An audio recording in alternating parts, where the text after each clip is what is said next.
Bibia boko there. Beji bebro no baje wi. Pentecostal Church Israel. So ma me chewe na no pay. Na se me chia no. Ya do mo se da bia so mo ehwe program no follow. Yeah. And ma me mo biska man in this is here me wi na ya bade abeto akomo so dial *439# na option number 3 na fe yetumi ama na wa pro na wi bebro no baje wi say na no best beji bebro echo was probably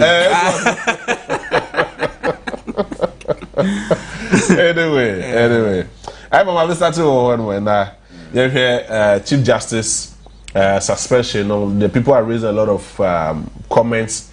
Say didn't they say Omapeni John Dramani Mahama is so suspended Chief Justice. My recent one Ghana Bar Association more crato mutual de buy and you can we are near Babetwaso other matters so especially with the NPP for Thank You Tour no more. Yeah, Yabi.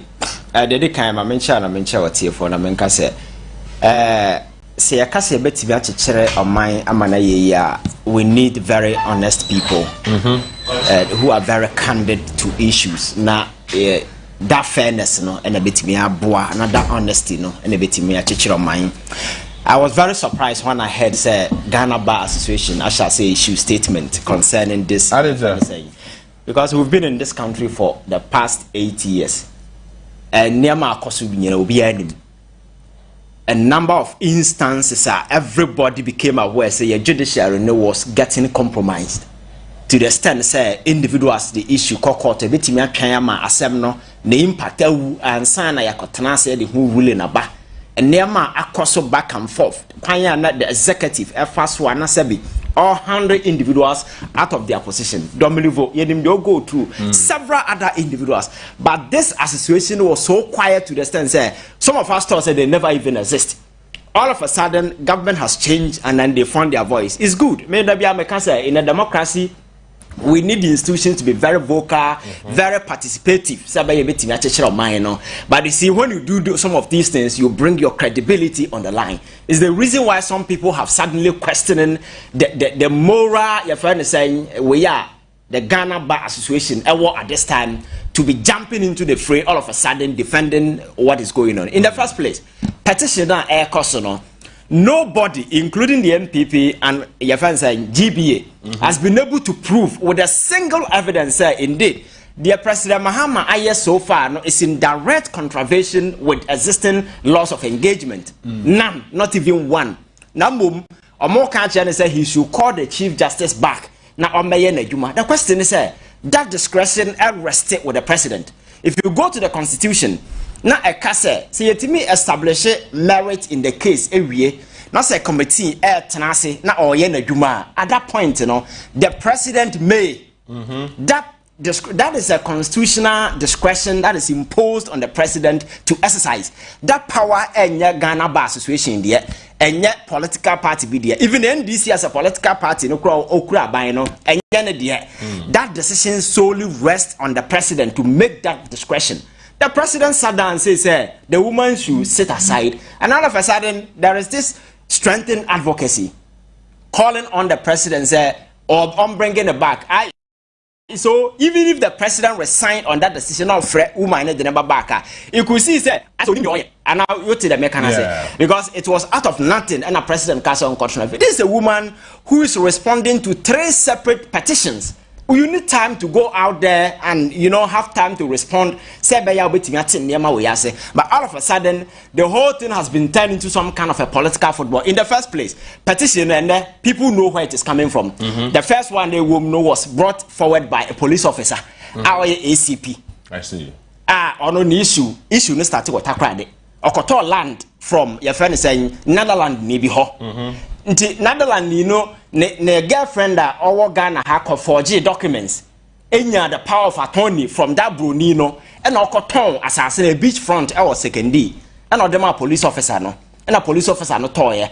But later sa asem no court no na documents near fraud and police anya due diligence and oba no agini sika.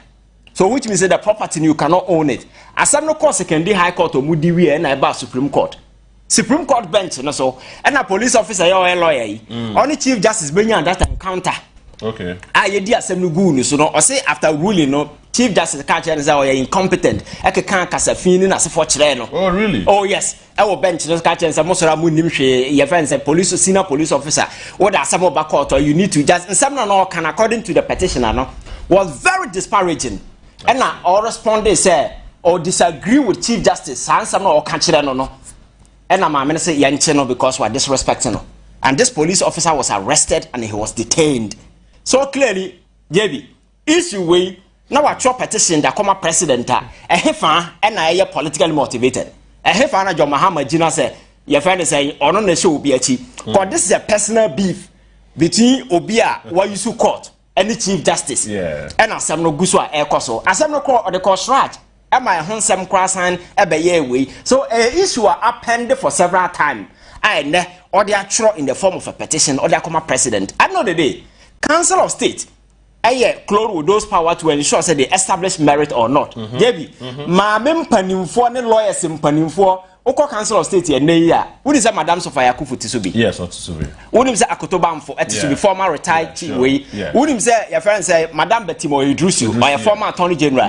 These are legal brains. I know the day or more scrutinize the petition who said there is substance in it and that the president should proceed not on setting up a committee. And to what in China now you have issues with data. The question is based on what? As a for the MPP, they didn't ask for no more. The question is, a dear bay in a swore, and a mujina swaka say, Quaya Mahama Fasa, all year, Juman Watumra, A, B, C, D, and T. There is no basis. So for me, so all these are petty partisan issues, no serious mind will avail anything to it. Maybe the NSA, maybe the cost within our judiciary, no, a certain Chief Justice. As such any individual. It is about the sanctity and the credibility of our judiciary, and that we must do everything to protect its integrity. Since I'm not say how many Ghanaians and what trust away judiciary? It's none. Now no small set research on what buy. You saw the outcome. Yes. In a democracy, my culture said the most important thing has to do with the trust and confidence citizens repose in the state institution. Because we need trust our state institution. You will never use that institution. So if we've gotten to a point in time where Ghana Fordjour and J-Court to need, I know that it threatens our very cohesion, it threatens our existence, and it threatens the foundations of our democracy as well. So, you'll be a sabi. When you see those signs, you don't even fight it, you resign and go home. But who yeah, you Onua for say impel over TV so what is the point you sitting here? What has America? Because you are not working for yourself, you are working for the people. Now people are rebelling against you based on legitimate concerns or more. As a reasonable person, you bow out and go.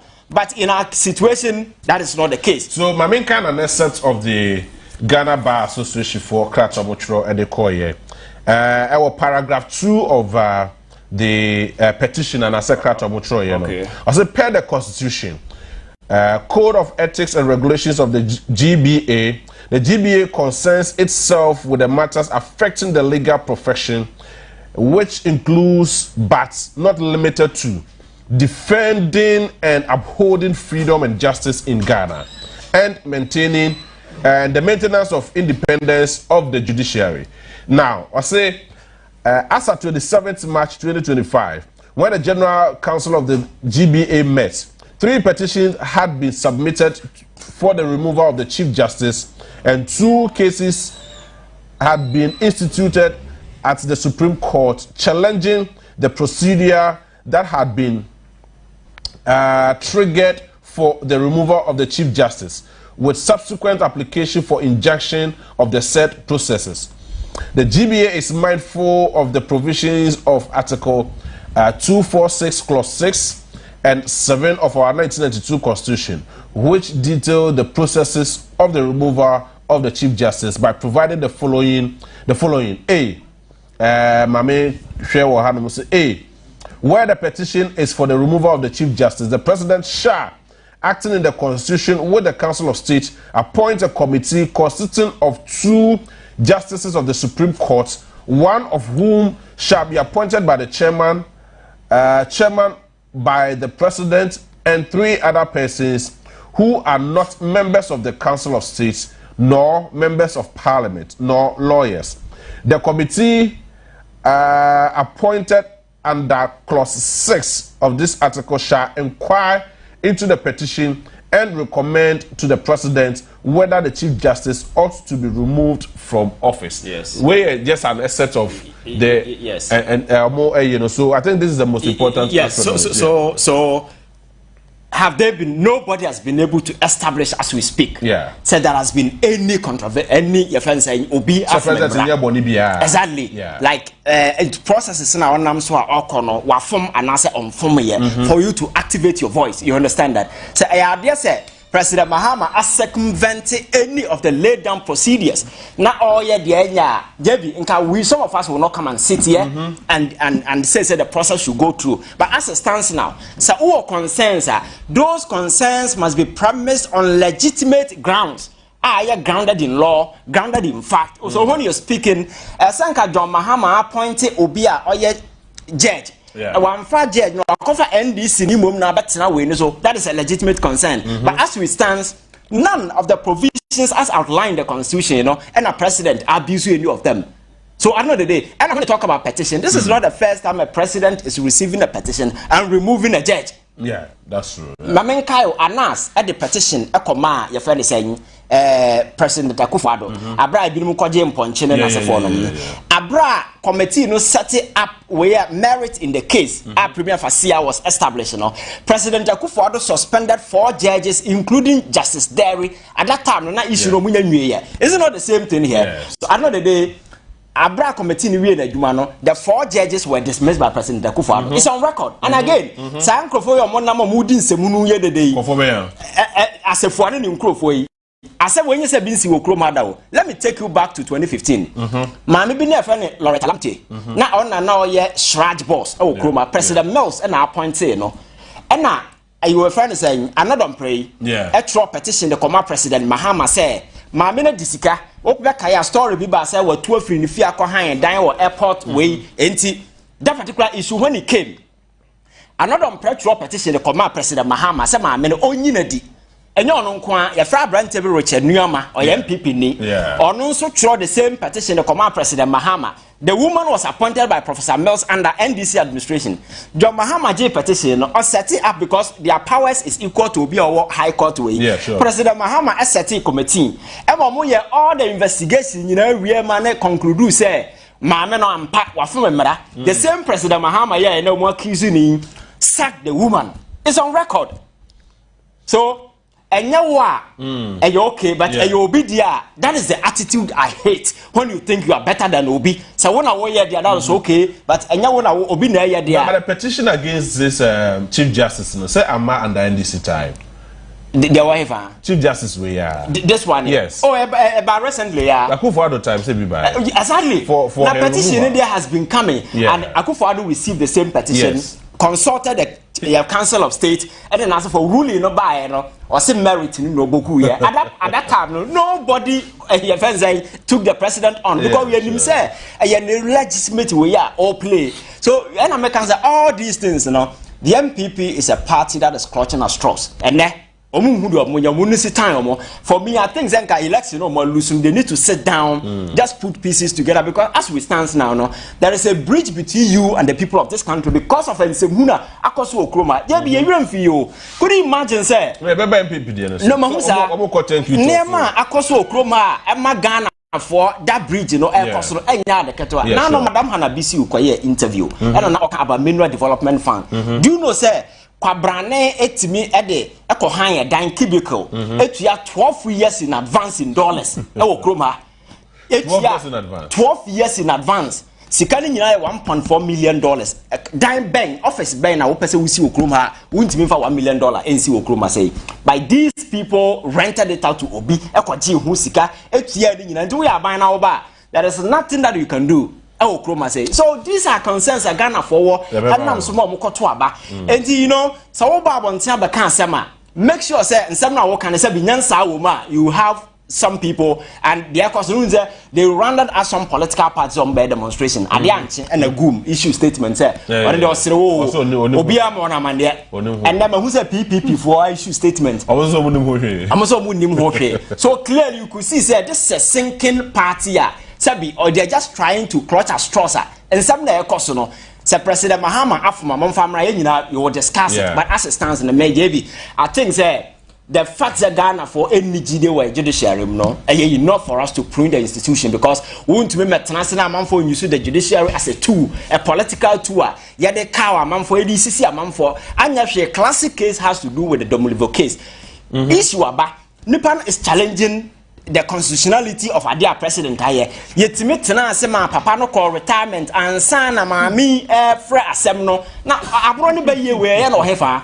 What I say, unfortunately for her, the same person is also sitting on the committee today. Yeah. So we so much, and like I said, Papa at the wedding. So I think that Ghana should not fall for this nonsense that is in play.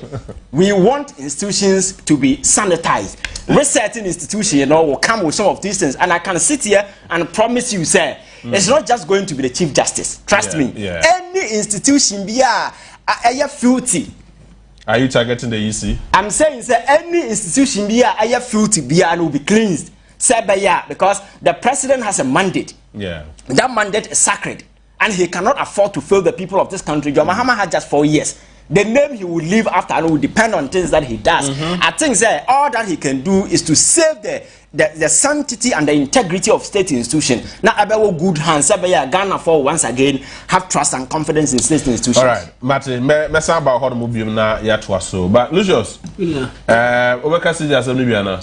Me ka kakra. Okay. Me ko any man can be there. Yeah. But who was for one Bruno. Still Ejo. Bebeji. Banya ka say bebeji India say bebeji. Era me too. We am that say. Na the me kan say Mami asemi. We sure say Onua ankasa before abano ebesesano onim say hwe nto no. Well, I mean say so Onua ate honom no yeto abawie ya NDC eweni no na dwen nyina kire say hwe ento. So the political appointment so enye political appointment. Yeah. Na bibi wo ayiwiase enye political. Oh. Enye political appointment be politician do besi so. Yeah, that's true.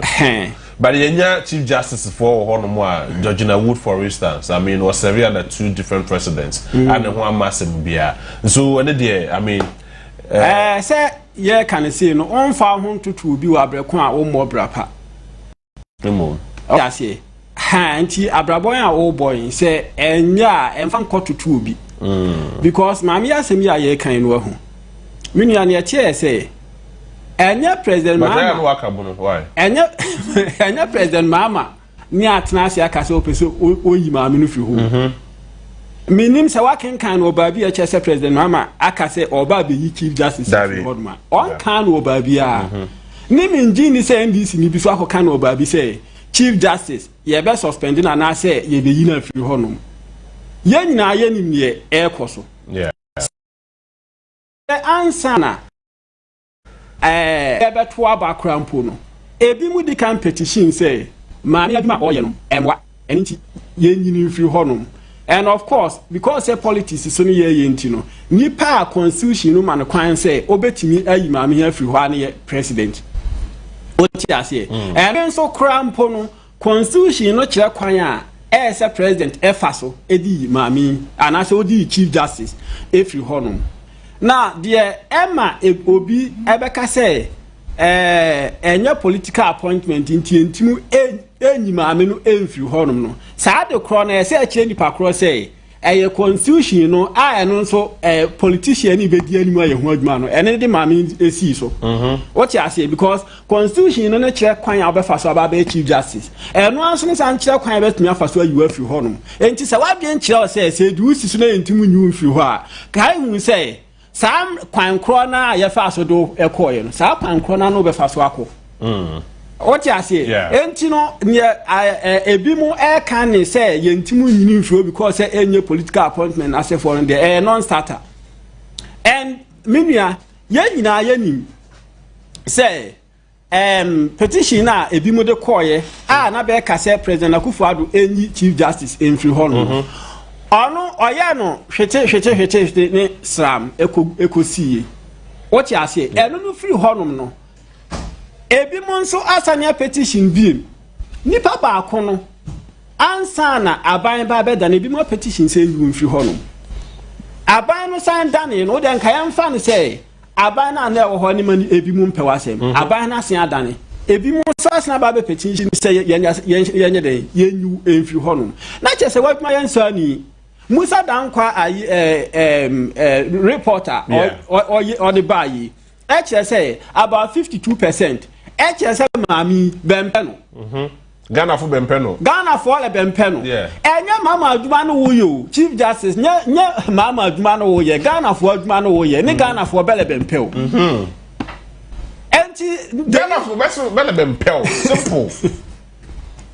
Enti the issue of say President Mama na I say ebimo edi bam no. Make hu amenti ase. Enya President Mama ni akwakoshe nkrofo bi mu achi say Benkase Chief Justice Bempeno ni even crown in the first place no petition na ebae no enche say President Mama efiti prekopa na okase onye dey onkofi eche ne say consult with the Council of State. Why? That is the first phase. The second phase yes say wo no so no offer the edebro now say ayi bantu asa na say basis woman but for ayi petition no dey abroad wo aka tell say they should carry on ayi wa set 5-member committee what you say enti adenti ayi enipa entna say na benhwe say kwan a President Mama de ade no air faso no kwan be na be faso akọ ampanifo kan say mi say utim fita nti amwanku enti say o feel say onye boni bia. The issue of Ghana Bar Association more air court na dancing mutual letters money nasi for emam. What you say? Emam bet ade we aye kan so san so ye addition ade edima obi bia. Se ba bia e be appoint o akobia no. What to ho no ma ye waduma ye. What you say? Se wan ye waduma ye na se ochina bi ekoba no say bibi say ya wonyo obi ama ne nka bi ma. He me no wo kan maami mi besi Oti asie onimba bi ade be kwa wie ayi of friends Ghana Bar Association benimba bi ade kwa wie yes say lawyers nyesa mpempi no onim say wo case ya odi animu kan ye de ubetum nso odi animu enu abi ni bade ye mam no Chief Justice say o client where you do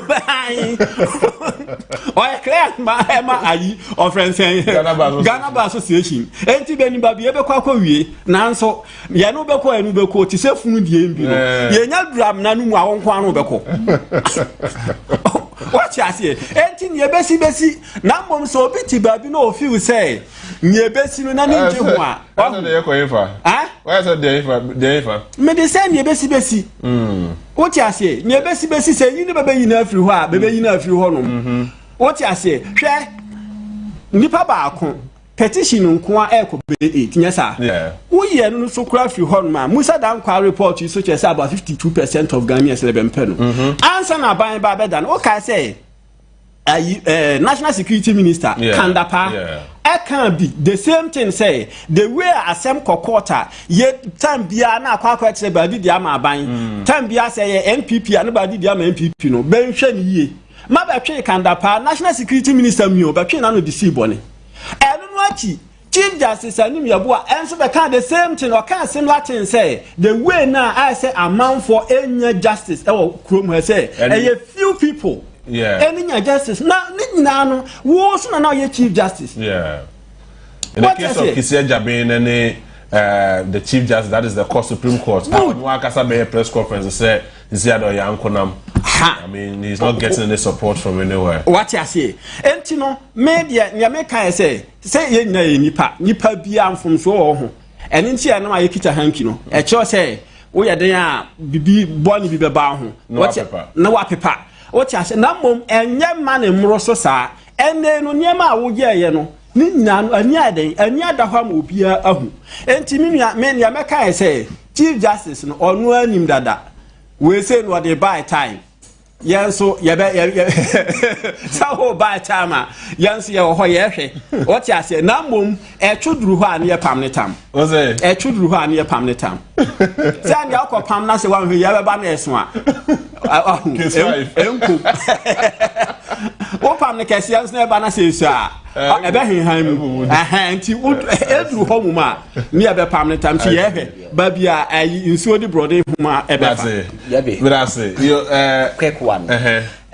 Can no last one, that is the 20th. 27. 20. None of the individuals know what the petition are con, and they are politically or partisan exposed individuals. But they can't Yakubu, your friend say, Akamba, the lawyer, not the police in India. No second one, then Daniel Ofori. Yeah, Daniel Ofori. Or the accusation Markuma concern last one is saying 27. 27. Yeah. Different accusations. And now they are both Chief Justice. I brought 27 now. No, last one. No. Last one. Yes, 27. But the rest in the explanation and other stuff. That is the last way. Yeah. So for Obio Batanasiatro and some Marco 27. Chief Justice aye or diabono. Now Obinso personal encounter on any and or diabono. And there is another group called Shining Stars. Also, Amodiana has to do with case. Our court I need to entrust you to know, sir, in that petition. The very people behind the petition are people working in the judiciary. I see. The very people within are we peeved or we name the akoso or more on my Bible thing and a year behind this particular petition. So I'm saying, say JB, say we a political party, nasa wa sem can. You build it on something substantial, Ghana for which me account one, but not on some of these flimsy grounds. One, Mami 27. Okay, can 27. So I said the Honorable Chief Justice acted arbitrarily and conspicuously and unreasonably when upon the plaintiff's representation in the case of Afenyo Markins versus the Speaker of Parliament. Yeah. She immediately and in the most unprecedented manner empaneled the Supreme Court for the hearing of the expedite application in the said case. Yes. So the answer say na you say Supreme Court or convention say Friday there. Yeah, sure. For the Speaker of Parliament issue no na for your market. Yes. Less than 24 hours we had a panel. Now, a man for the president, Akufo-Addo petition, I say, on sign LGBT na koda court. They can't dominion issue chao. At the court for 2 good years, a man called retirement, and several other instances. So when you do some of these things, and give you rise to that partiality, say you are working to satisfy a certain power, or buy. And suddenly, when you give you a man for concern, and I mean, can we infant to us? Other petition, no, the Daniel Fordjour, in the petition or Kasafa, according to a Chief Justice, private travel, and yet main travel, or qua. Yamrana say, Nepano Chief Justice, or private travel, yet mean Janus Quaquasa uncle, and your qua, and you bet you are way amount. But for security count, now only security no cost. I dear be see, and your security bet me be, and Sana, Babia on a mabo home. Ono na nani atiche nipa bia okono yi security ni si nchen e na ode ne ba e say security na nan first one ode ne ba US e no kotwa plane ticket 1 billion plane ticket no coin US na sabi Noah apamada ka kwa no mokofro akwa JB so ukofro Noah apamada ka ko US a obetua 1 billion and that is what the cost of we are the call your friends saying US or buy or call any no akwa utia per day $10,000 as under man ba okwa buy no senke in what capacity utia man buy in what capacity na yes some for police in nko and what drop police officer into utia the ma police ni no and in the name of the ba police ni obi a oye na adwuma ohia ni ba bia sabi nko no so obenya bibi no na ko be $1 kaka obenya $1 kaka when you sin chando obako and see who second one na okọ Africa Tanzania and on so tam ni kunu discipline o yi police ni na sin chan and okutua $6,000 e dama ni kunu etua plane ticket na say so when you do some of these things so niama koso okrom how when you do some of these things now when our Chief Justice yes yes our your boss and cause obetimi etua but this is what they did And when you do some of these things, confidence in state institution be shaky because this issue now you cannot. Ade ba ko amanfo hu ni say obi a chief justice awa ho. We a chief justice judge that is separate. And then you've been given administrative role which is different. Yeah. So in the exercise of that administrative role, it's a one share year now former. Don't come and say people are hounding you because you are a judge. And then they be see tamaleno. When say your friend is saying Oko teaching hospital, a doctor, and all performing administrative role. Yeah. The person is a doctor. Nobody obianyi as a doctor, but an extra administrative role that has been given to me. Yeah. So we are Ghana Medical Council now. We are worried that the person is not being punished because of being a doctor, but as an extra administrative role. Yeah. And for me, even that particular practice, and I think we need to end it. Doctors are not supposed to be running facilities. That's it. You train them to go and do surgery, then as for patient this nonsense needs to stop in this country. What I say, and at the end of the day, whether the person has the expertise or he doesn't have it, then because we need a doctor to run your friends and teaching hospital.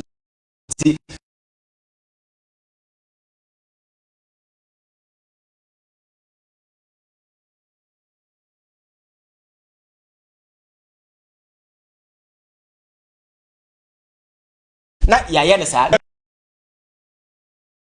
hospital transfer.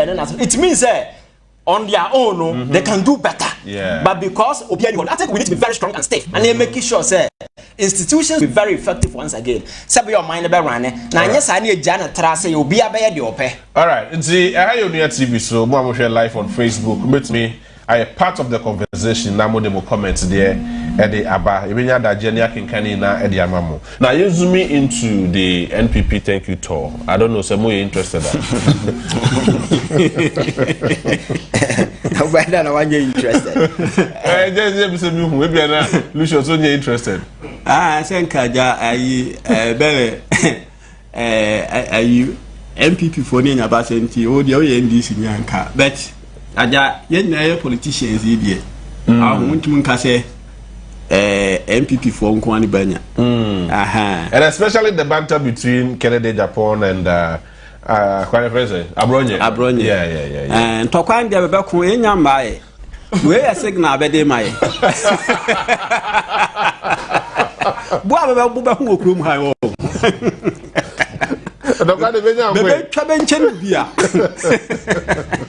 Oh my God. Benyam Kutokano. Oh, Benyam Coin. We are signal. I see. Yeah, video no. I mean, what transpired in just a minute now. Yembrana, this out. Come on, we all had to say. Thank you to and the new Patriotic Party Omoko. Just after the report from the Kocaine report committee, almost said say yes, I'll call him the Ntim Fordjour. And what you know, in some ways, it's in the bini. Yeah, can't say man any panty arrogance. And the dear do baby I Yadri. Rating her, Mum send me 2 me 9 quite single constituency. I quite catch you be say. Yan to about my candidate, Mumu ye. More men and Motina Damocrat, won't have me flow beside to about my particular candidate.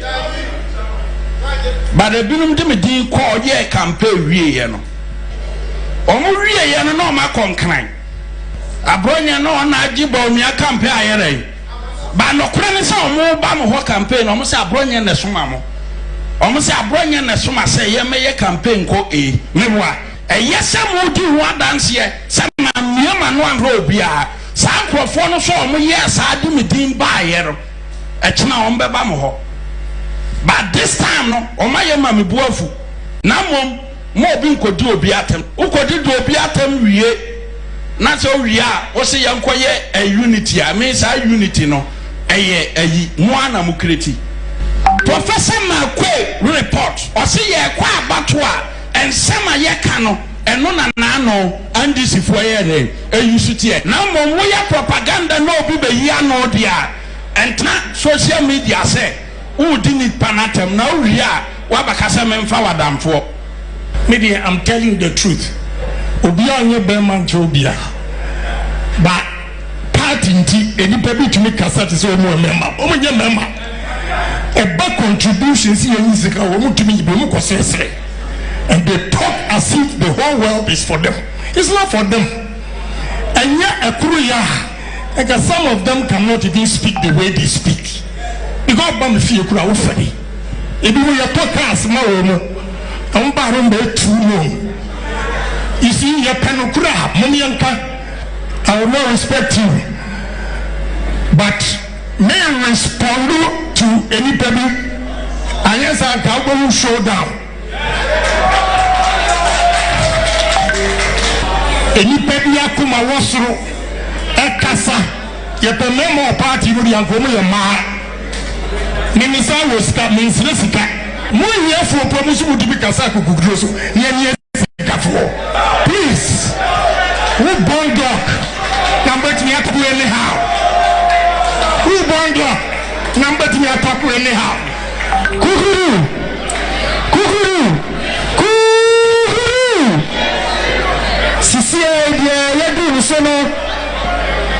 Kokrodo. Yeah, so I know Kennedy or hidden Japan there abroad here. Surprisingly, now the chairman of the New Patriotic Party at home. And of course, Dr. Mahmoud Bawumia, the general secretary was there, and all other protocols before the NPP movie, they were present as at when the banter was ongoing. Lucius, Beko. Koendia Beko. Partisan Akacho said, Ntokwa SNPP for Kocaine. Enyan started. Ntokwa and Kasabe started next year. Oh, I see. A professor now. Oh, there next year, Konubehu. Come share. Said the baby see a trabenchen. Sir? Said the Sir, one say, Edru Bear internal elections are a whole in Tokwa be started. From next year now, better start a constituency, regional, and then national elections. When in Tokwa and Kasabe started. But I said, now, Thank You Tour ya be queen. Minim ni panye otu before the because in some shaman for no akwa sisa anko funu na aboa say oh my uncle thank you to that's it it's your own that's it as all your confession to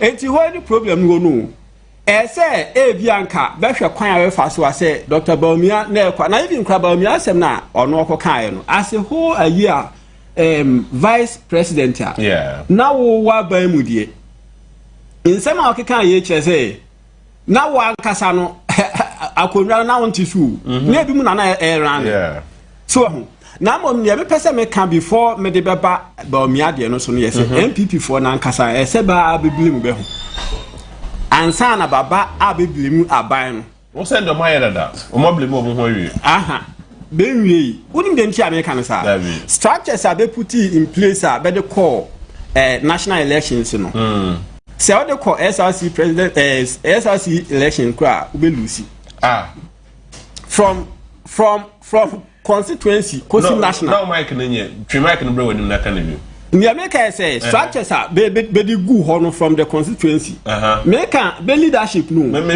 from constituency ekosi national and even the presidential candidate ni na no so how they call SRC election kra ube lucy I'm telling you.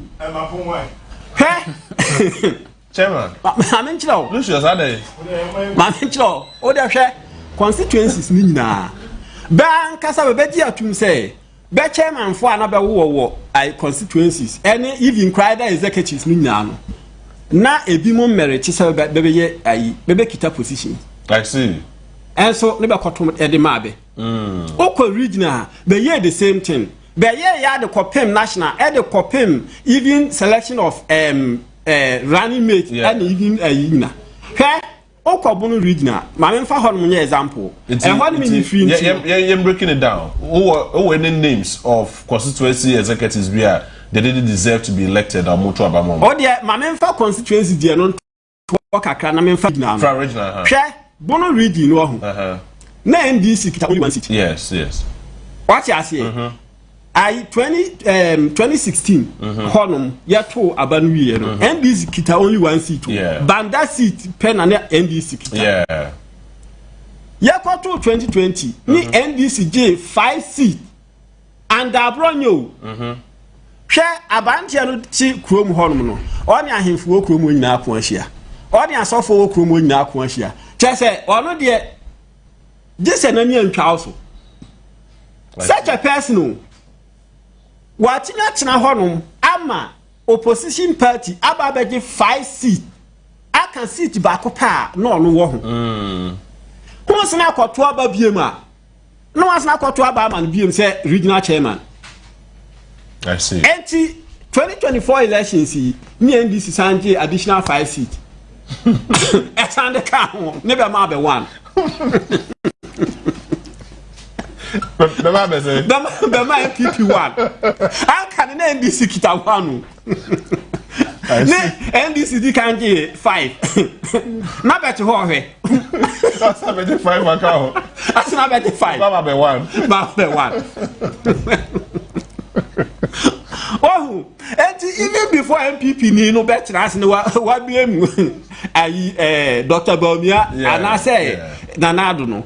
Me pesa ba ankasa no benye true introspection and share within them say then be ya beso ba nye ni and na chairman baby and na region Ashanti region Ashanti what I say ABC da say beto aba na NDC ebetumi aba benya more than ebi akra 4 seat can you see 2024 elections but yen na yen ne ayi chairman wuntumi enye abanti etin court na TV so no no yi gold at display no TV so ni na otu ohu otu ho no kasa rough hwe yi running mate Mami panimu a onte say obetumi say ntimi nwu mpo a hwe ba bia wasua de adu wotimi court na TV so etwa bo no te sane I say minim so ye hoho what you say enti no sa niam na ekọ so leadership na be yiyi no e ka ho bi oyi sa regional one fi ho ma be fa national hwe nkrofo bi mu a be yiyi be ebiti say wan be chairman ankasa o de be chairman ba compare what the wet man can say PokuMugabi be a chairman akan NPP chairman me kai who be say NPP for na ankasa pa fa Mike Kokrum be say say who national chairman ne hwan I'm telling you say about 80% ehun be national chairman di NPP for na ankasa what you say but they don't understand Ntim no chairman oh wo ka say do na me pa fa o Mike Kokrum na kohe what you say na of a national chairman befa ayi mami opportunity TV so na wo su ya friend say Kejamfu as women organizer what you say sometimes what they compare NDC ayi leadership na what you say NPP for na ya grow bi na bidi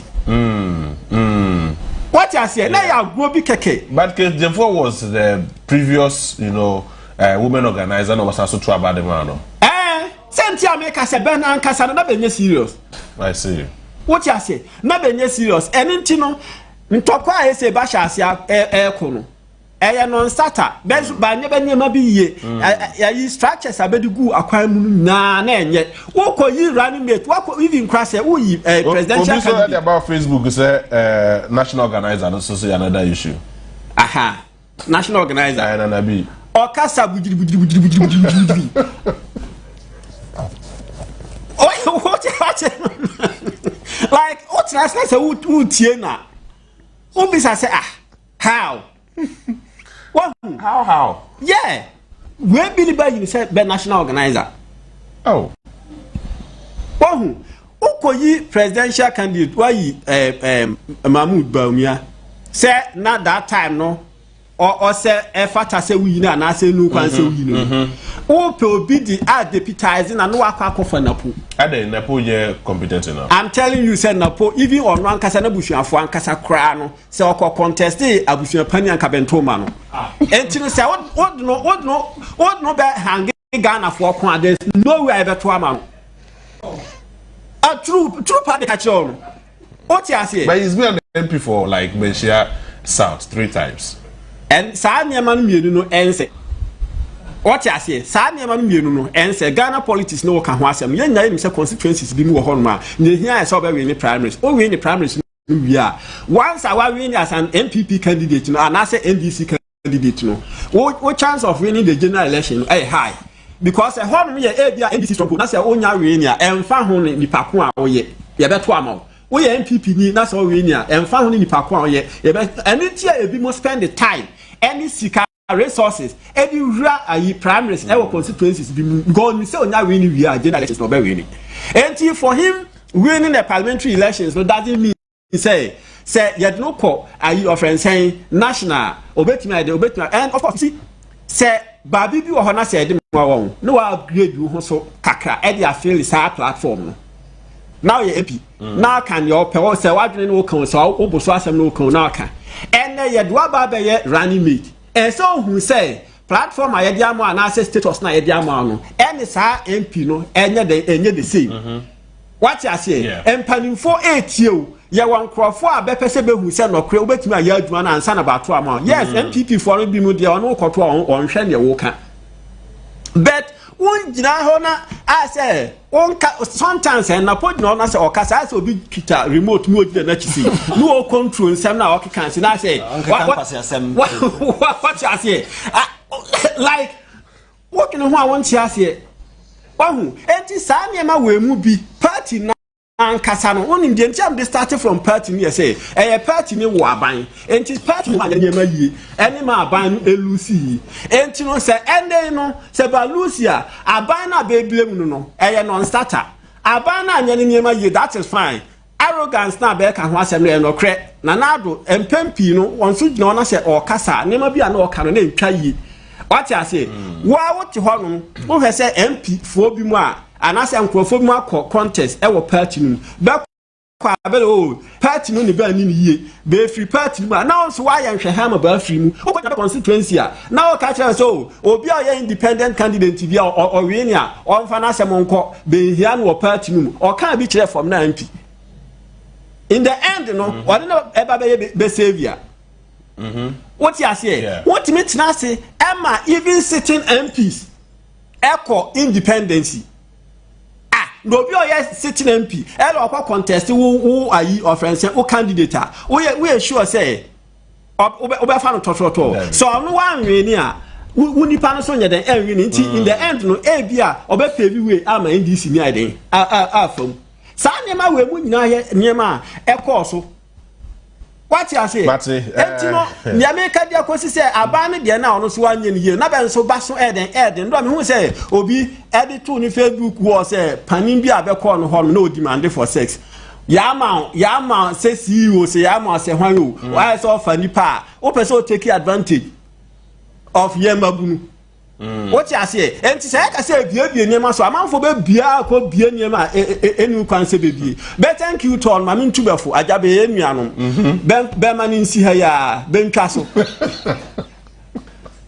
be ntwa so yempe ya woda brahim fie bia ne yempe tie ma mensi ubia ene no be ko be thank you tour so ne yesi ene ne yete ha ye discussing be ntwa so na be focus on the next election ebe bo abe na no ma tse bele ba hwe na bia su we be ba ti se ba obi a mla ma ti se bele ba pa na su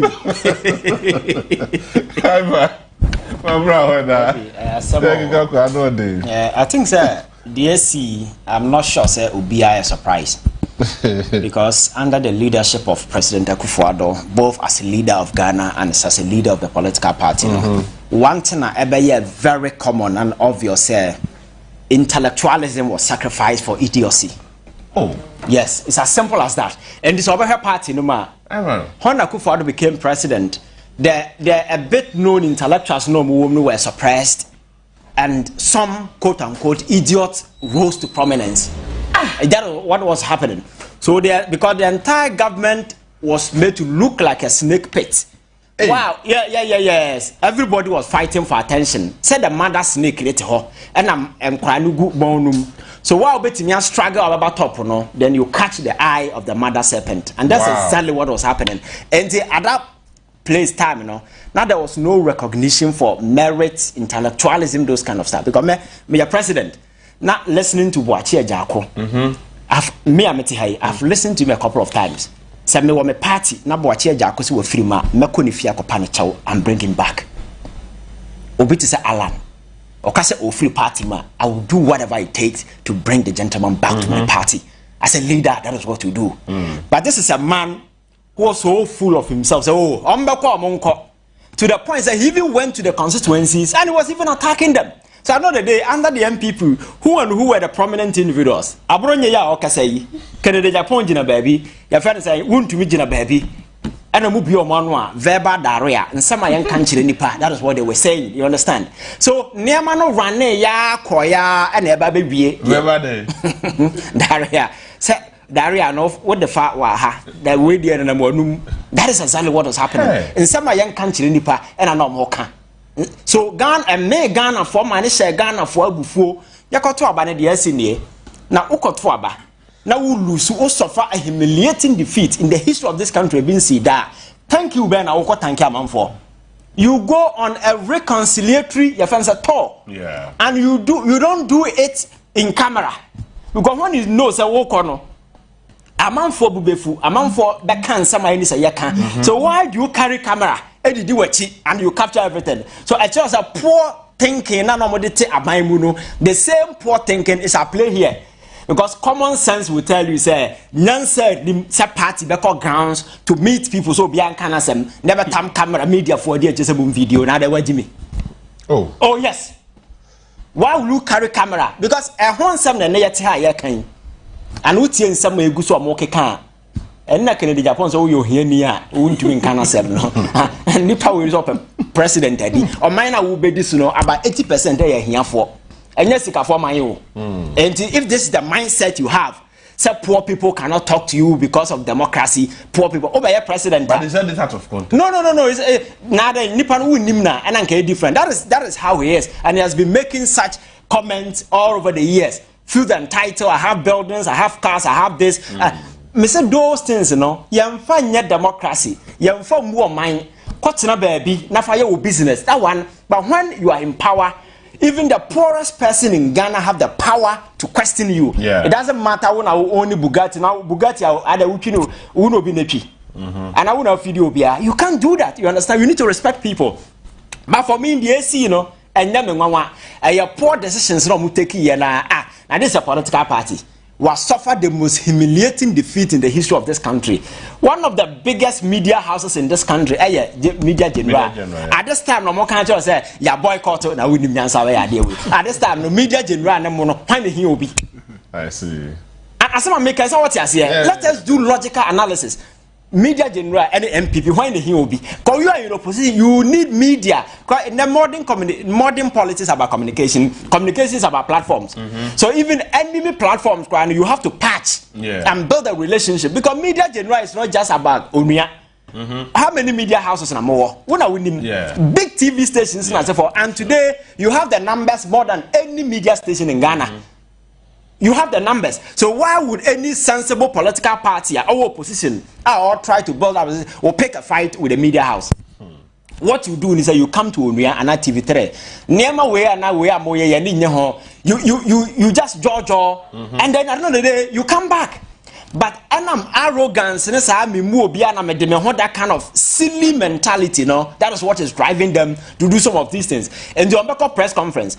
Media General now most accept no they will carry their modern saying microphone some boycott here we will carry your news na kwabrane atena so abot microphone na to atwene say omo pede en wa ha na we nyansa ni abaya de we o say na make no so the other don't be surprised that is who they are and I'm conscious say we a political party now we lose power all that you do they say you claw back. You do self-introspection. Na neema go wrong. But I think that Dr. Bawumia is also confessing and confirming. Okay. Yes.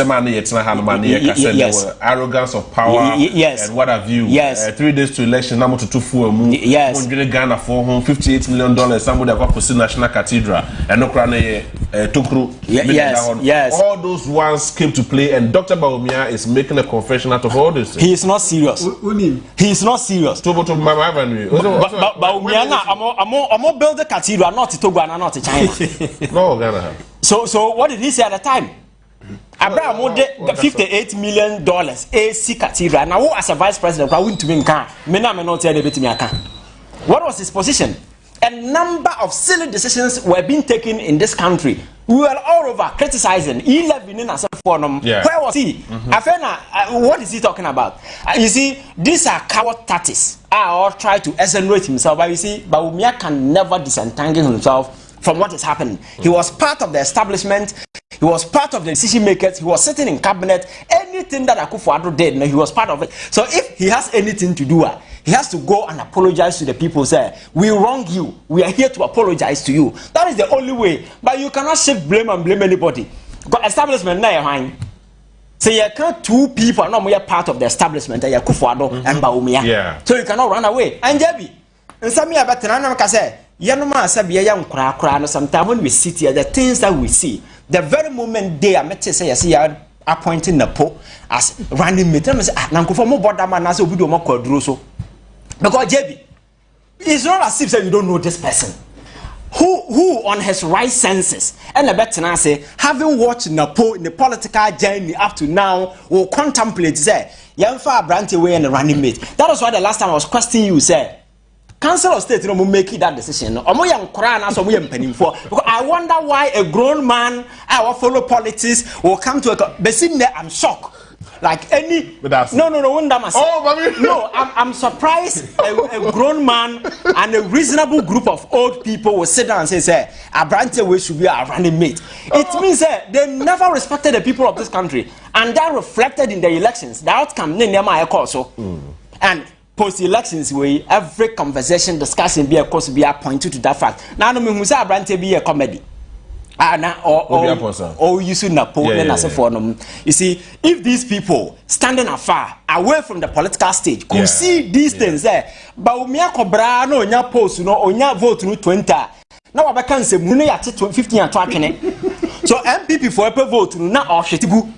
The most important day in the gentleman's political career is when they did him the honor and appointed him say and they are running mate here Kubobja e Kumasi Otumfo the microphone wa kasa e bibia wie the microphone is sharing some no or to vote 1 million to go here or some Kwame Nkrumah no that statement alone at 1 million vote to go here until when a no but I idea say we political institution now what value to wisdom. Among for cancer, you take criticisms in good faith. Now, try to build yourself. I'm not sure some of these things you do. You listen to the people. Oh, I didn't know Nipa do I can't same way because Nipa na will buy the vice president. Uncle China for vice president. Oh, yeah. And I would never do so. So if the people say they don't want him, what's your problem? You see, let me send a message to Ghanaians. See, democracy in the politics in a the key thing at the center of all these things are the people. So whichever role and endeavor you find yourself. If the people you are serving say you're in power, don't force yourself. And this message also go to the Chief Justice. Don't force yourself.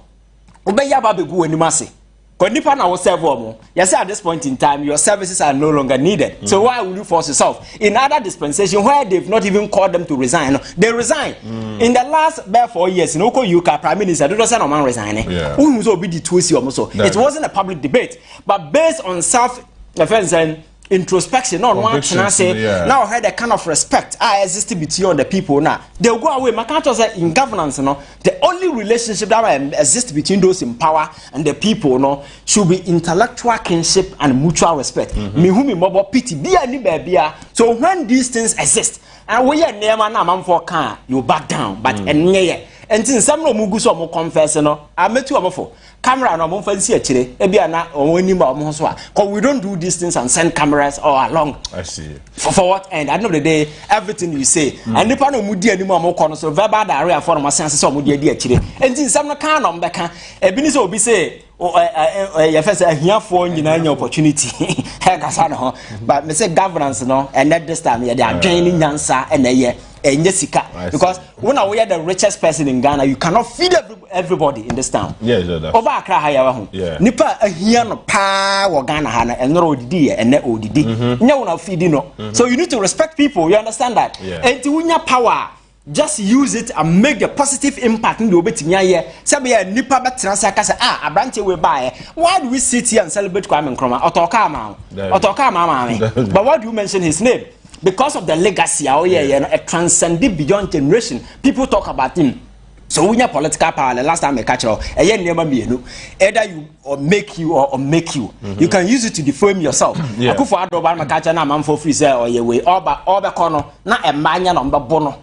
Because of power, no, yeah, no, it's a mono de bedia. Kwame Nkrumah, he was nobody. By the time he was hesitant, he was a hero. So that is what you need to recognize. No, who's a power. They are transcendent. We are men fighting and those in power today. When you power, don't think that you'll be there forever. Because Rollins already 21 years. Or no, he enjoyed absolute power. Rollins is a former trainer. At a mouse, and when you power, making sure say the most important thing I would be here is to impact on people. That arrogance, that kind of attitude, you know. Right. We are then you exert power. The impact I'll be making, will be the subject I'm for discussing. Medasi, say you see them to Medasi. Medasi. Hey, Ivan. Lucius, not so okay, baby. Me, you're not person make a say. When you said not all can, Napo Diana. Napo Diano. I had Napo Diano all can. Yes. Now, person me say, but me say, in some man all can now per se what you say, buy me simple grind. Then. The time simple grind. Yeah. Yeah. Is it different from super pain? And it depends on where you stand. Okay. I said you say. I say, or a penny or fee. Now so ben fanning your fee. What I say? Intino, and I make a choice say, you know, Bemo, simple pain. Yeah, if I didn't you, that's in Bajaye. What I sent you, I'm a kind of sound. So, and Capania, or fear, I sent Cabin, Ben Fanning Yashi, and say, buy the simple dance. I'm not a sorcerer. And some more can you say, you live your better buyer, ye of friends and betting tax, I better buyer, and electricity a year tariff, I better 3 months to. Hey, not 3 days. 3 days to elections. Yes, to elections. I'm Manino as a chairman of the economic management team. No, now or Nim Hoshi, Banfana Yashi, Nibber better two. And Tino or Pesach say, Banfana Yashi were Mamu. What I make I say, Torna Bear Corno, Ben Castle.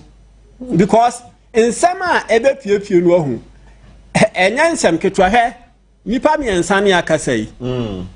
Vice President, the Cranka, you say, what I say, Dr. Bomias and Mikan, and Kenimosa, and Sunday also ye. Nay, Abranya Becasa, Canada, Japan Becasa. Almighty Napon Kasai. Chama to me and Kasai. Napo to be very surprised and to be very honest, Napo qua camera in the pictures that should be the case because we have reconciliation. What should you carry all the chairman.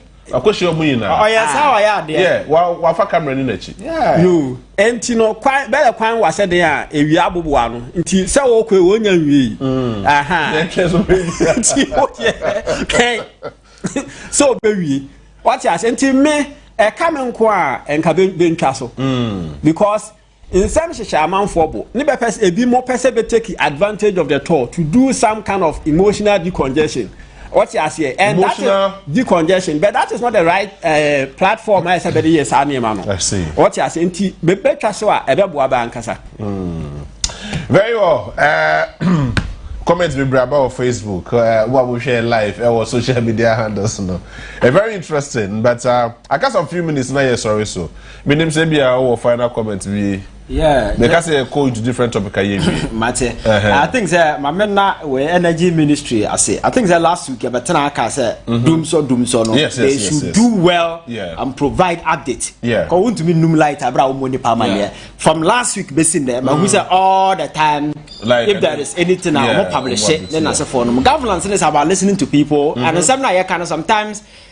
From down on the when people are getting worried that you should know say your position up there is threatened, you understand? So I think there is a good call. So I must see the need, and then Attorney General will do press conference, not charges against your friend saying a man for more real mind sick and I say for no or more yet. But JB, I said a big kind no, Hanabisu issue no kind. Yeah, I'm expecting that government will take this particular issue up, because you cannot rent a cubicle to a bank. Over $10,000, what year 2 years away, na wasie age 12 years na enam say be free aban mu ye tua ka nyina ma nipa no the person yourself any Kodokufo President Kufo nephew and he went to Hanabisi e command $10,000 say bribe say dey say commission and am manage na wa label dey at all no dey am nkrofo say dey be see ye. I think the issues like this we need to invest. Oh yes. Yes, he went to his office with $10,000 or no one. So I think the issues like this because how 10,000 your friend saying per month you pay for the next 12 years. Almost $1.4 million. Yeah, they are high, dying just a small office. But how can you be deal my bro say at the same time, no? Now I'm for the kolebu. You say when our unit. Yeah. Be on better crown. Now your friend say care crown no munya because. But then President Mahama care now all lunch. No, I think that all the chronic disease, this kind of way, people will access care for free, and I think that is the most important thing because JB. So what's in a hospital now? What say these dialysis are here? 1 year a day too, you will die. So government are making initiative just to ensure say these people will set this care for free, chemotherapy, those kind of way. I think say something that deserve a commendation and so because these are governance is about serving the people, especially the needy. They cannot take care of themselves. No, it is the job of government to stand in for them and take care of them. And I think that it's a good call that we need to commend government. All right, Ivan Innocent, youth activist, and I need him come. Thank you very much for your time. Lucius, finally, my name Sebi. I will be careful from here.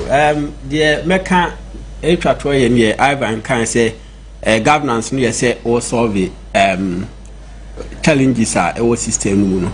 And say last week, President Mama Kolanche a free sanitary pad. Yeah, free sanitary pad. I feel no lunch number. I feel no lunch. And I want yeah. Why we? Oh, okay. Now, man say amount 4% be for who did the fail be in say for her. Say what call yes schools no yes schools here war around. Now who challenges are yenuanom maya no ne ye ofase mu ekuma enka onfa sa sanitary pad issue no emeye eyi enti no eya de pa yeah even on your TV last year your festival no you call mepe you kwada you call various communities as part of na eya na no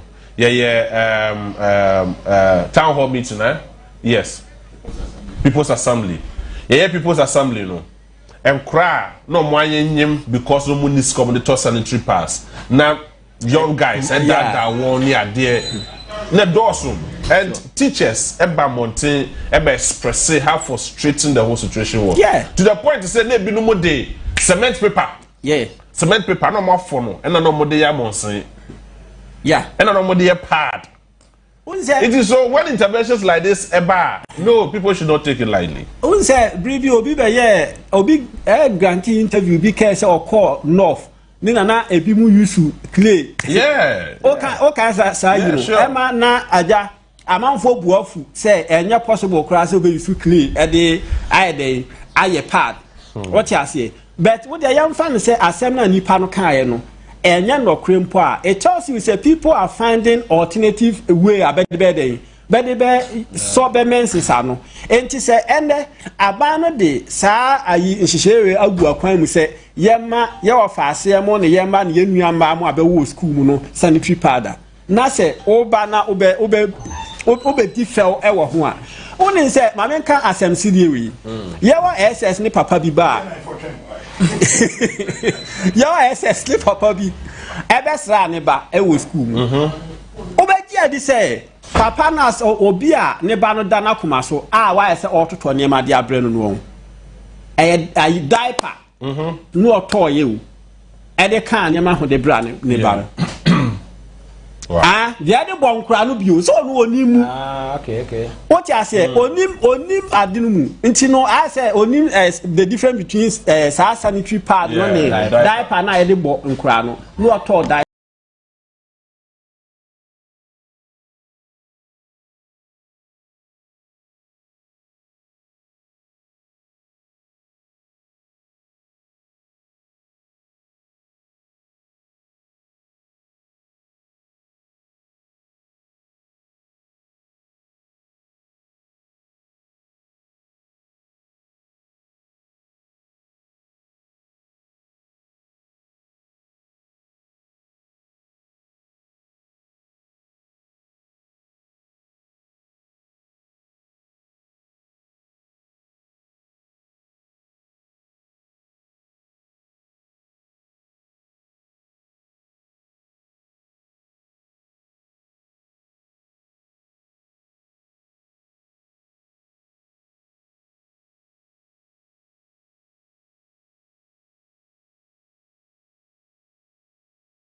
a social commentator or sign a youth activist. You know send work or there? Yeah, Yami Adoma Hodo. Yeah, then Yamiase. The best yana near the weekend and say Anna besides a weekend and then was saying. I say I want in here. Aquaba was here. Yeah, you can't complain. I'm saying I am quite young to come home where. Complain, complain. Actually, why? Now I feel so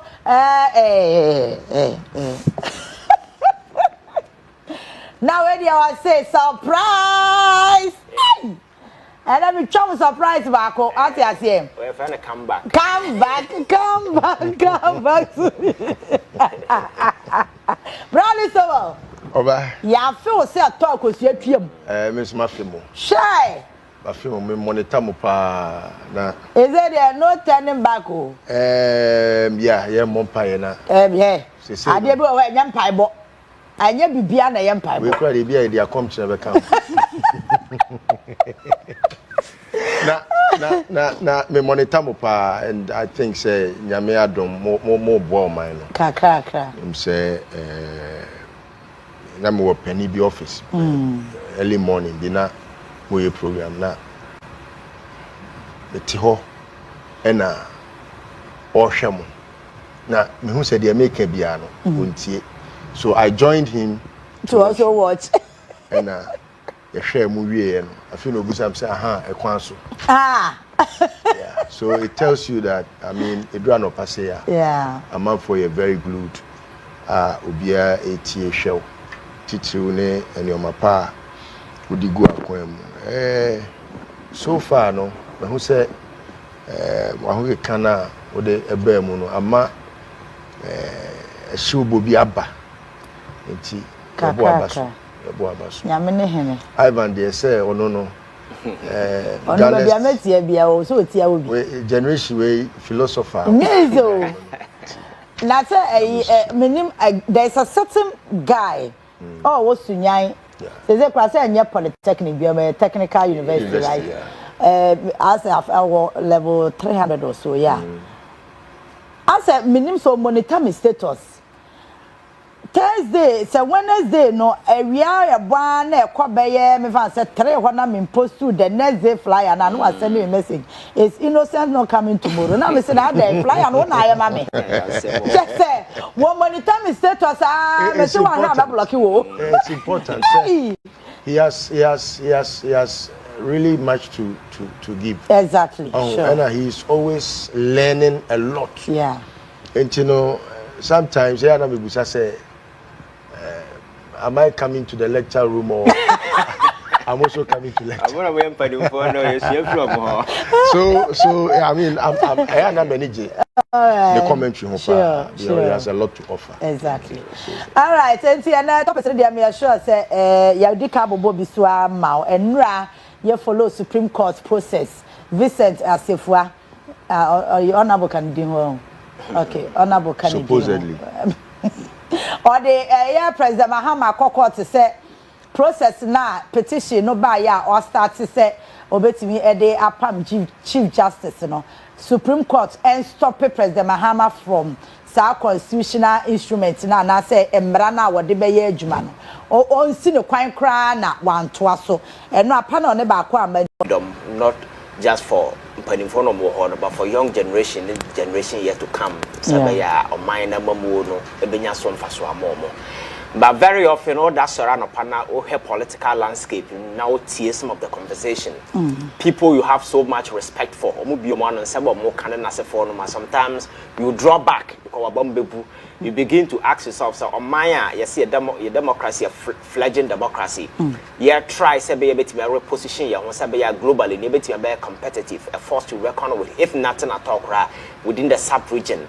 And people who are leading the conversation, the bigger conversation, a driver policy, a shaping minds, and they dictate the pace of our politics. And sometimes when they speak, you find saying the intellectual weakness, the poverty of intellect that they live in their wake in